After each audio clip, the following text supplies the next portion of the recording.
School ভবনের উপর পড়েছিল, তো সেক্ষেত্রে ওখানে সব কেজি ক্লাস 1 থেকে 5 পর্যন্ত 6 পর্যন্ত স্টুডেন্টরা ছিল। আমার হাতে যে ছিল তার 95% তো পড়া গেছে, আর আমার সাথে আমার একটা ভাগ্নি আসছিল, ওর 20% পড়ছে, আর আরেকজনকে দুজনকে আশঙ্কাজনকভাবে আইসিইউতে রাখছে। কলেজের প্লেন ক্র্যাশ করে পুরো পড়ছে, বাট আমাদের বিল্ডিং এর দিকে আসে নাই। প্রাইমারি সেকশন, যেটা প্রাইমারি সেকশনের বিল্ডিং এর উপরে আর কি প্লেনটা পড়ছিল। ইভেন বিস্ফোরণ হওয়ার সাথে সাথে আশেপাশের সাইডগুলোও চলে গেছে। অনেক গার্ডিয়ান তো হয়েছে স্টুডেন্ট, প্রাইমারি স্টুডেন্টগুলো সবাই পড়া গেছে, ছোট বাচ্চা বেশি।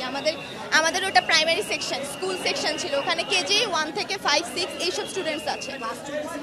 ক্লাস ছুটির সময় হবে, কিছু বাচ্চা গেটের সামনে ছিল, তারা জানতোই না, চোখের পলকে হয়ে গেছে।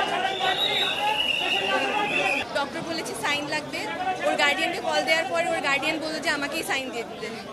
এখন আইসিইউতে আছে, বলেছে যে আরও 1-2 ঘন্টা পরে টাইম লাগবে, তখন যেতে বলেছে।